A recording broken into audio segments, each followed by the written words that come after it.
Education একাডেমির পক্ষ থেকে সকলকে শুভেচ্ছা এবং অভিনন্দন। আজকে আমরা নবম দশম শ্রেণীর গণিত বইয়ের 9.1-এর 6 নম্বরের অঙ্ক করব, ত্রিকোণমিতি। 6 নম্বরে আমাদের অঙ্ক মোট 3টা, ক, খ, গ। এটা হচ্ছে আমাদের ক নম্বর।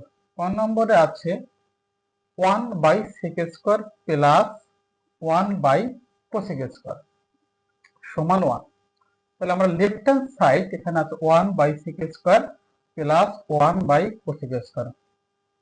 তাহলে আমরা সমান সমান 1 লিখেছি এবং এই sec² এর সূত্র sec² সমান সমান লেখা যায় 1/cosec²। সূত্রগুলো আমি কি সূত্রগুলো লিখে দিই। সূত্র sec² a সমান সমান লেখা যায়, এই যে আমাদের যে sec² আছে sec² সমান লেখা যায় 1/cos² a। তাহলে আমি sec² এর পরিবর্তে লিখছি 1/cos²। আবার cosec² সূত্র 1/sin²। লেখা তারপর আমরা এইটা আছে আমাদের, এইটা আছে হলো ভাগাকারে করব গুণ আকারে। তাহলে ওই 1 গুণ cos² যাবে উপরে, নিচে যাবে 1। এই প্লাস চিহ্ন এই যে আবার এটা একই রকম 1, এটা হচ্ছে ভাগ, গুণ চিহ্ন করছি, sin² উপরে গেছে, নিচে এসে 1। তাহলে আমাদের কি হয়, এখানে আমরা এই যে একটা 1 আর এই একটা 1 এটা কেটে কেটে দিতে পারি। এই একটা 1 এই একটা 1 আমরা কেটে দিতে পারি। তাহলে কাটলে আমাদের কি হবে, এটা কেটে দিতে আমরা কাটলে থাকে কি আমাদের এই cos² প্লাস sin²। তাই আমরা সাজাই লিখি, আমরা সূত্র আছে এখানে, এখানে লেখা যায় sin² a plus cos² a সমান সমান 1, এর সূত্র লেখা যায় sin²। তাহলে আমরা কি লিখতে পারি, এটা সাজাই লিখি sin² প্লাস cos² সমান 1। আমাদের রাইট অ্যান্সার হয়ে গেছে। এখন আমরা খ নম্বর করব। খ নম্বরে 1/cos² মাইনাস 1/cot² সমান 1। লেফট হ্যান্ড সাইড করছি 1/cos² আর 1/cot²। এখন আমি 1/cos² লিখেছি, এই মাইনাস সাইন রেখে, আর 1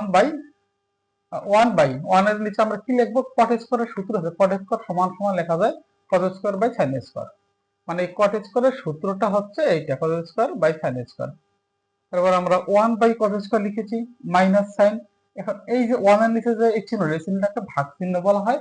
এটা আমরা এখন গুণ করব, গুণ করলে উল্টেই যাবে, sin² যে উপরে, cos² এর নিচে।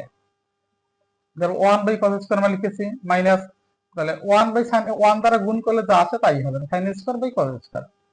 পরে আমরা লসাগু করছি, যে একটা cos² একটা cos², তো দুইটা cos² আছে, লসাগু আমরা এই cos² নিয়েছি, একটা লেখা হবে cos²। তাহলে এই cos² দিয়ে cos² যদি ভাগ দেই তাহলে কি হয়, 1 থাকে, এই 1টা এই যে মাইনাস। আবার cos² দিয়ে cos² ভাগ দিলে 1 হয়, 1 দিয়ে sin² গুণ করলে sin² একে sin²।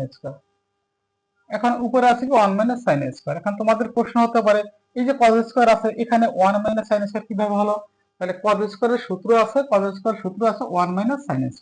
তাহলে 1 - sin² আর 1 - sin² আমরা কাটলে কি হয়, 1 হয়। রাইট অ্যান্সার প্রমাণিত। আবার গ নম্বর, এটা হচ্ছে গ নম্বর 1/sin² মাইনাস 1/tan²।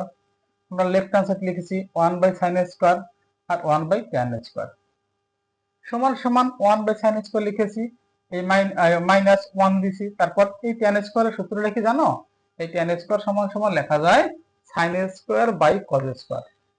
আর 1/sin² আমরা লিখেছি মাইনাস, এই চিহ্নটা হচ্ছে ভাগ চিহ্ন, এটা ভাগ যাবে গুণ হয়ে, তাই এই 1 লেখার পর এই ভাগ চিহ্ন গুণ হয়ে গেল, গুণ হলে cos² যাবে উপরে, নিচে আসবে sin²।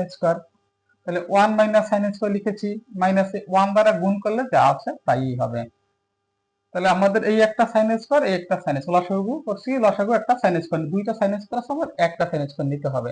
আমরা এই sin² দিয়ে আর এই sin² ভাগ দিলে একবার 1 দিয়ে এটার লবে গুণ করব, 1 1 1 মাইনাস, আবার এই sin² দিয়ে এই sin² এর ভাগ দেব, ভাগ দিলে 1 হয়, 1 দিয়ে cos² গুণ করলে cos² একে cos²। তাহলে 1 মাইনাস, এখন এই উপরে sin² কিভাবে হলো, 1 - cos² সমান লেখা যায় sin² সূত্র। আমি আগের ক্লাসে সূত্রগুলো তোমাদের দিয়ে দিয়েছি, ওটা তোমরা লক্ষ্য করবে। তাহলে sin² উপরে নিচে sin², কাটাকাটি করলে 1 হয়। রাইট অ্যান্সার প্রমাণিত। আমি গত ক্লাসে সূত্র দিয়েছি, এই সূত্রগুলো তোমরা লক্ষ্য রাখবে, সূত্রগুলো ভালোভাবে অ্যানালাইসিস করবে, তাহলে তোমাদের অঙ্ক খুব সহজে তোমরা করতে পারবে। সকলকে ধন্যবাদ।